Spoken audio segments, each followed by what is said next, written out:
Buletin Didik 9 Mei bersama saya Zaiti Zubir. Kementerian Pendidikan KPM dan Yayasan Bank Rakyat YBR menandatangani memorandum persefahaman MOU bagi menaja 100 pelajar cemerlang lepasan institusi berkenaan. Ketua Pengarah Pendidikan Datuk Pakarudin Ghazali berkata pemeteraian MOU itu amat signifikan bagi membantu seramai mungkin pelajar Melayu dan Bumiputera untuk mencapai kecemerlangan dalam pendidikan. Sejumlah 4.7 juta ringgit diperuntukkan bagi beasiswa pendidikan untuk pelajar terpilih. Jalinan kerjasama selama 4 tahun bermula tahun lalu hingga 2025 menyasarkan 25 penerima setiap tahun bagi penajaan beasiswa pendidikan berjumlah RM47,000 setiap seorang. Penajaan pelajar-pelajar kita dari program matrikulasi pelajar-pelajar cemerlang khususnya kepada pelajar B40 ataupun asnaf untuk diberi bantuan keuangan untuk yuran pengajian, kos sara hidup, untuk pembelian buku-buku dan juga mungkin komputer riba bagi tujuan pembelajaran mereka dengan harapan supaya anak-anak yang cemerlang daripada program matrikulasi kita ini dapat meneruskan pelajaran mereka sehingga bergraduate dalam bidang-bidang profesional, bidang yang kita harapkan untuk satu hari nanti mereka menyumbang kepada kemajuan negara.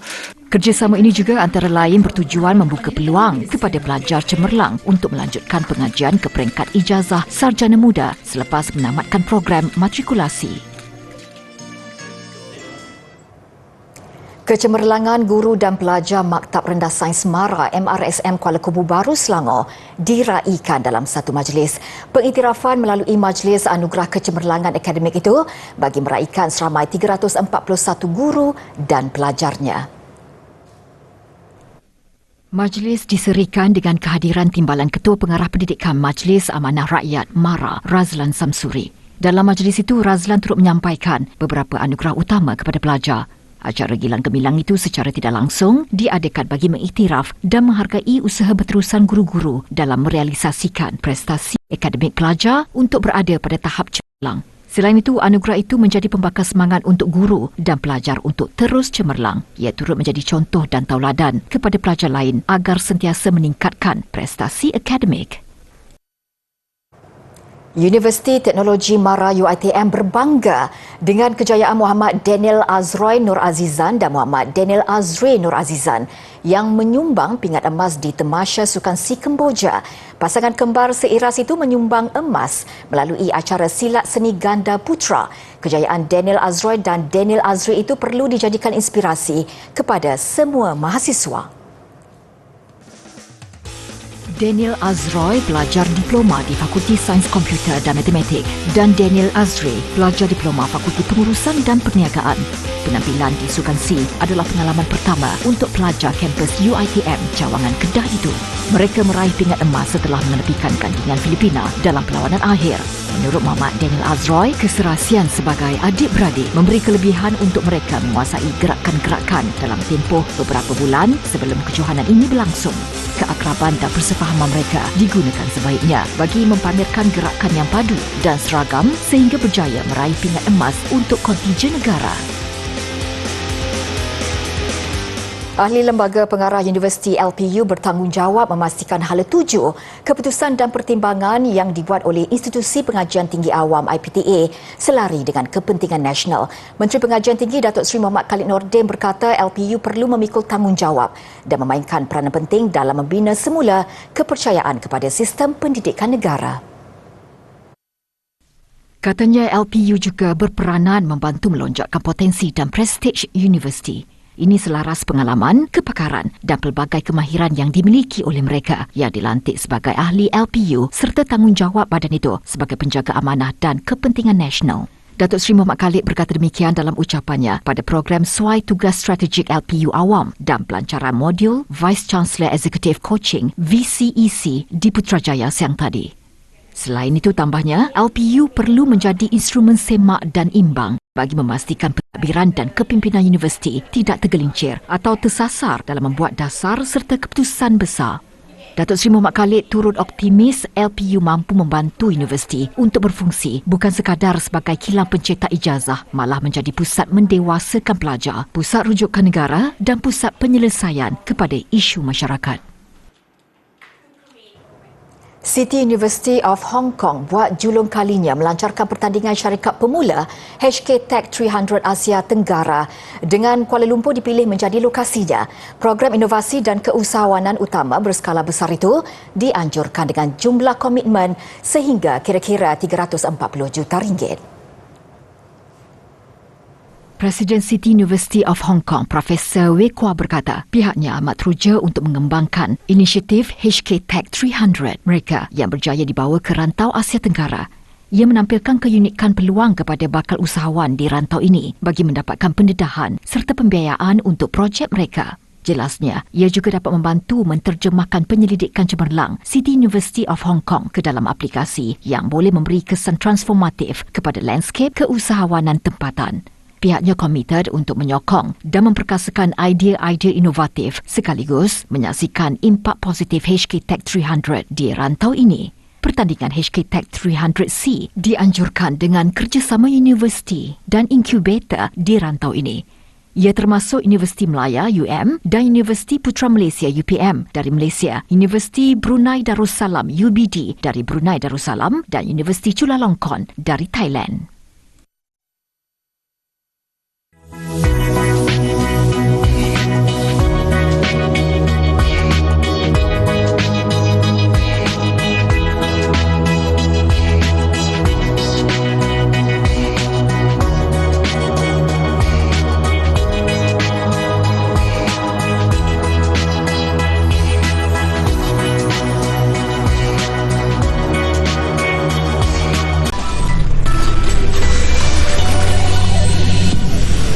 Bersua kembali, monsun barat daya dijangka bermula 15 Mei ini dan berterusan sehingga September 2023. Ketua Pengarah Jabatan Meteorologi Malaysia Muhammad Helmi Abdullah berkata, dalam tempoh itu ia akan menyebabkan taburan hujan lebih rendah berlaku di kebanyakan tempat.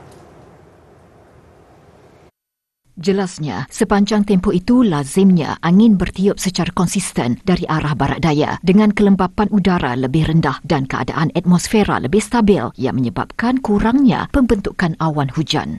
Kebanyakan tempat di seluruh negara juga akan mengalami bilangan hari tanpa hujan yang lebih banyak berbanding bilangan hari hujan. Bagaimanapun, hujan lebat beserta angin kencang dan petir berikutan fenomena garis badai masih boleh berlaku di pantai barat Semenanjung dan barat Sabah terutamanya pada awal pagi. Garis badai adalah barisan ribut petir yang terbentuk akibat penumpuan angin dan boleh berlarutan sehingga beberapa jam. Dalam tempoh monsun barat daya, fenomena jerebu boleh berlaku sekiranya pembakaran terbuka tidak terkawal, terutamanya pada Julai hingga September.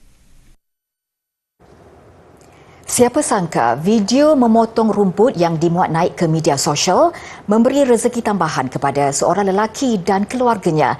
Malah video yang dikongsikan di TikTok itu meraih jutaan tontonan dan mendapat pujian hasil kerjanya yang kemas dan rapi. Wan Azila Ali Ghaffar, 37 tahun berkata, dia mula melakukan kerja sampingan sebagai tukang potong rumput ketika Perintah Kawalan Pergerakan PKP. Di peringkat awal pembabitannya, isteri beliau memberi cadangan untuk memuat naik rakaman video kerja yang dilakukan mereka sekeluarga di media sosial untuk simpanan peribadi. Namun dia tidak menyangka video yang turut disunting dengan pelbagai lagu latar belakang itu mendapat perhatian netizen dan meningkatkan permintaan orang ramai untuk mengambil khidmatnya. Itu saya memang tak pandai pun masa rumput. Kami rendah je. Masa mula-mula kat sini tu, masa ikut, macam mana nak buat ni, kita layan. Memang tak reti langsung masa tu. Tapi tak apa, layan benda. Gue tinggal rumah, okey lah sikit. Tengok dekat YouTube macam ni orang buat macam ni. Buat kan.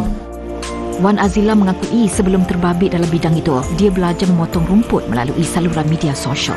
Wan Azila bekerja sebagai pemandu di sebuah syarikat pembekal barangan sekolah manakala isterinya mengambil upah sebagai pengasuh. Punca dia daripada PKP tu lah. Sebab nak tak ada kerja. Kami tak ada kerja, saya tak mengasuh. PKP mana ada orang hantar? Tak ada orang hantar nak. Memang kami putus punca pendapatan masa tu. Semua benda kita buat last kali try ambil rumput.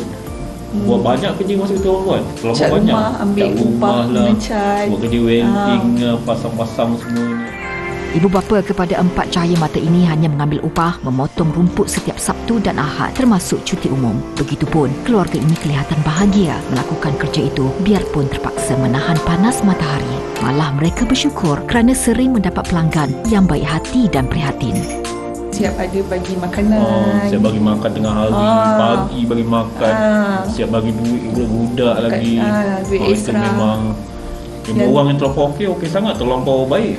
Siap dia bagi makan, semua makan tengah hari, saya bungkuskan untuk kita bawa balik rumah. So baru first time saya rumput masa tu. Oh, so dah sekarang ni dah tak ada malu dah, memang okey je. Selalu kalau Mama Ayah buat apa je? Kutip rumput. Lagi? Bukan pelatih sampah. Menurut Wan Azila lagi, dia juga pernah menerima permintaan pelanggan dari luar Selangor termasuk Sabah. Namun permintaan itu terpaksa ditolak atas faktor jarak dan kos. Pada masa sama, dia bersyukur hasil muat naik ke media sosial. Dia dapat menambah pengetahuan mengenai cara dan teknik memotong rumput daripada komuniti tukang potong rumput yang lebih berpengalaman dan selalu menontoni videonya. Bermula hanya mencuba nasib, kini karya pelukis kelahiran negara sudah mampu menawan ibu kota Belanda, Amsterdam. Ilyas Muhammad tidak menyangka karya yang dihantarnya ke pameran diraja Holland di Istana Loo, Amsterdam sempena penghormatan buat Ratu Beatrice terpilih antara 40 pelukis lain untuk menyertai pameran berkenaan. Seakan ada jodoh dalam bidang seni lukisan, anak kelahiran Terengganu ini mula bermain dengan pensel warna sejak usianya 4 tahun lagi. Menginjak usia 5 hingga 6 seri, bakatnya terus terserlah hingga diakui pangkat antarabangsa. Pada masa sama, Ilyas mampu berganding bahu bersama pelukis ternama lain dalam satu pameran lukisan. Dari segi melukis, sketch ni apa semua, saya suka buat komik masa tu. Lukis komik, lepas tu jual kat kawan-kawan sekolah sampai sekolah menengah. Minat tu makin dengan sendirinya dia makin mengembang kan. Jadi kita selalu masuk competition. Lebih membanggakan, Ilyas turut dipilih selama 3 tahun berturut-turut untuk mempamerkan lukisannya di Water Tower, Amsterdam. Elemen wayang kulit yang dipamerkan dalam lukisannya menawarkan karya berbeza buat peminat seni di bandar metropolis itu. Saya sebenarnya nak perkenalkan budaya Melayu, budaya Malaysia pada orang Belanda. Sebab orang Belanda ni dia familiar dengan budaya Indonesia. Jadi kalau macam wayang kulit apa semua tu dia dah familiar, dah tahu wayang kulit ni dah jadi sebahagian daripada yang orang Belanda pun guna juga dari masa ke semasa. Tapi saya nak elaboratekan yang wayang kulit kita ada sedikit perbezaan dia dari segi design dia.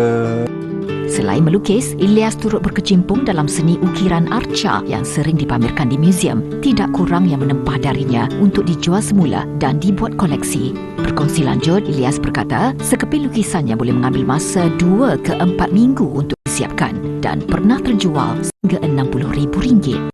Di negara kita ni penerimaan seni masih terbatas kan, masih kurang. Orang tak faham fungsi seni dalam kehidupan seharian. Kenapa dalam rumah perlunya ada karat-karat seni kan. Jadi macam benda tu menjadi sesuatu yang tak penting. Sedangkan kalau kita nak kira benda tu penting. Kalau macam saya letak nilai satu-satu lukisan dekat sini, katakan kita bobol lah kan 100,000, and then orang tanya kenapa dia suka 100,000, aku nak buat apa dengan lukisan ni 100,000 kan, sebab dia tak tahu fungsi dia, value dia apa semua. Jadi kita susah nak debate benda ni. Berbaki dalam beberapa keping lukisan lagi yang perlu disiapkan, beliau merancang untuk membuka pameran lukisannya sendiri buat tatapan umum.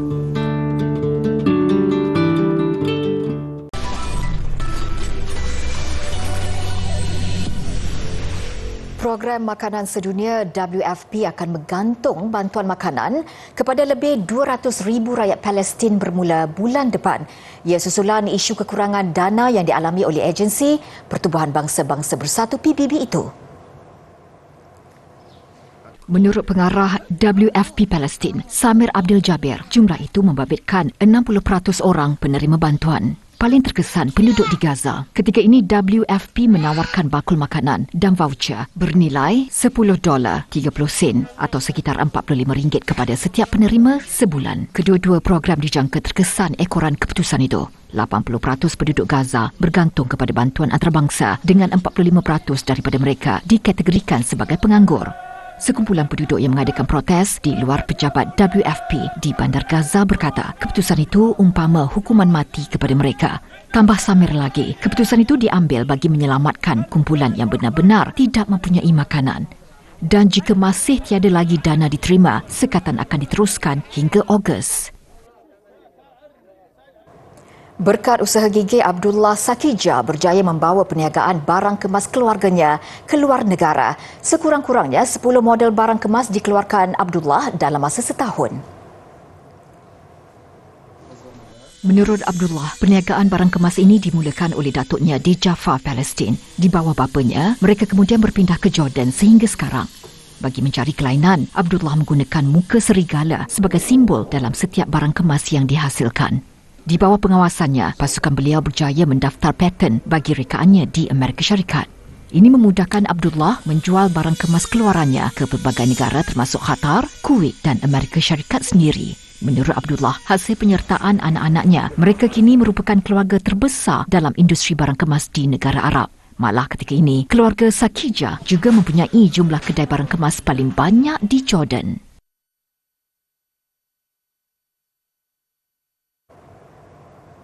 Keluarga di Raja Brita menyertai program Big Help Out, kempen menggalakkan kesukarelawanan yang dilancarkan bersempena Pertabalan Raja Charles III. Antaranya putera William bersama keluarganya iaitu Puteri Wales, Kate Middleton dan 3 anak mereka, putera George dan Louis serta Puteri Charlotte. Mereka meluangkan masa melakukan aktiviti bersama kumpulan pengakap di Windsor. Ini juga program diraja rasmi yang pertama buat putera Louis 5 tahun. Justru tidak hairanlah beliau tampak teruja dan bersungguh-sungguh mahu membantu, antaranya menolak kereta sorong dan mengendalikan jentera penggali. Malah gelagak putera Louis bersama bapanya di atas jentera penggali mencuit hati rakyat jelata. Mereka turut melakukan aktiviti pertukangan, mengecat, menghias dinding dan memanah. Selepas pelbagai acara sambutan dan hiburan meraikan Pertabalan Raja Charles, hari Isnin yang juga cuti umum sempena peristiwa bersejarah itu, menyaksikan ribuan persatuan menganjurkan program-program kesukarelawanan. Di lokasi-lokasi berasingan, anggota keluarga diraja yang lain turut meluangkan masa dengan aktiviti sukarelawan. Antaranya Duke dan Duchess of Edinburgh, Edward dan Sophie di Pusat Latihan Persatuan Orang Buta serta Puteri Anne bersama kumpulan sukarelawan di Gereja Gloucester.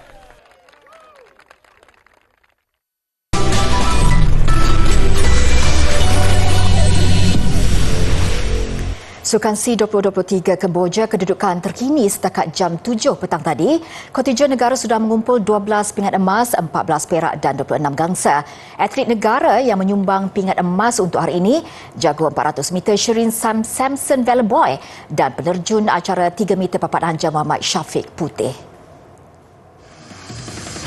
Sukan terjun mengekalkan dominasi di Tamasya Sukan SEA edisi ke-32 ini apabila mengutip satu lagi pingat emas pagi tadi.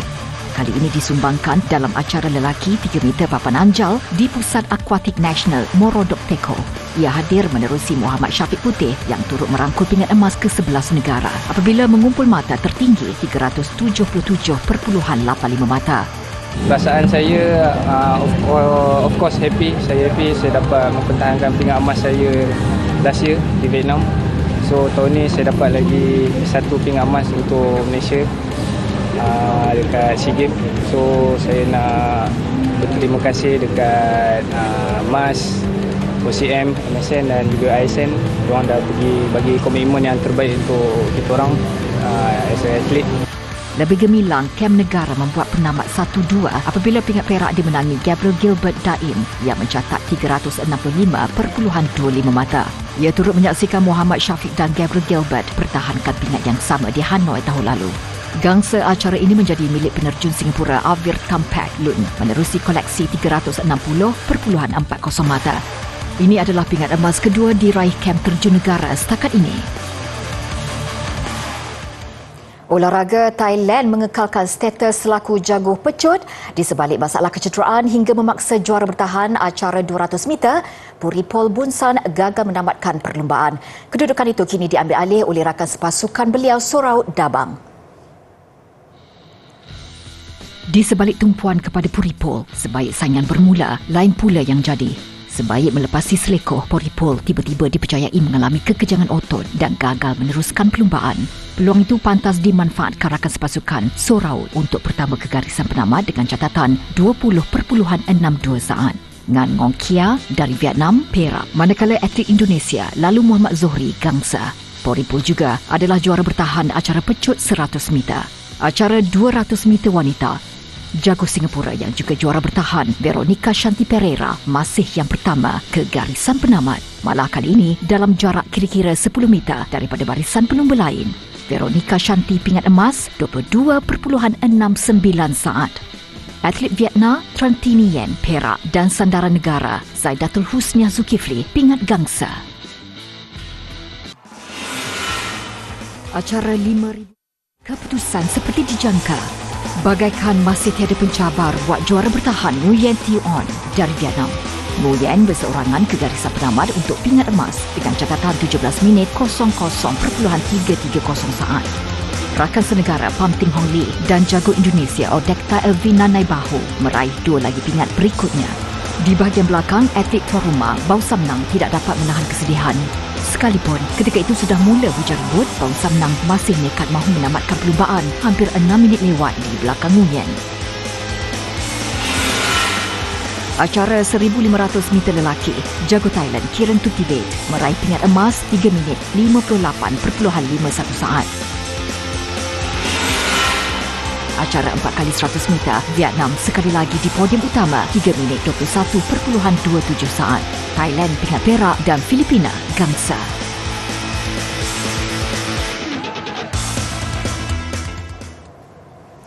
Bagi skuad bola sepak lelaki negara cuma ada bagi satu perlawanan lagi sebelum mereka boleh pulang ke tanah air. Dan perlawanan ketiga peringkat kumpulan B, Malaysia tewas 1-2 kepada juara bertahan Vietnam. Insiden Harith Haikal tertampan bola dengan tangan pada minit kelima menyebabkan Vietnam diberikan sepakan penalti. Dan meskipun sepakan penalti Nguyen Vantung berjaya ditampan oleh penjaga gol Malaysia, Syed Izhan Nazri Syed Azman, Vantung pantas menebus kesilapan awalnya.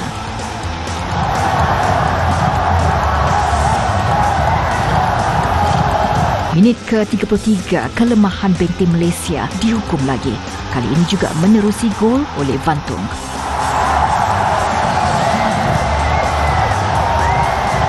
Saingan kembali sengit apabila gol hasil sepakan percuma Alif Izwan pada minit ke-43 kembali menghidupkan harapan Malaysia.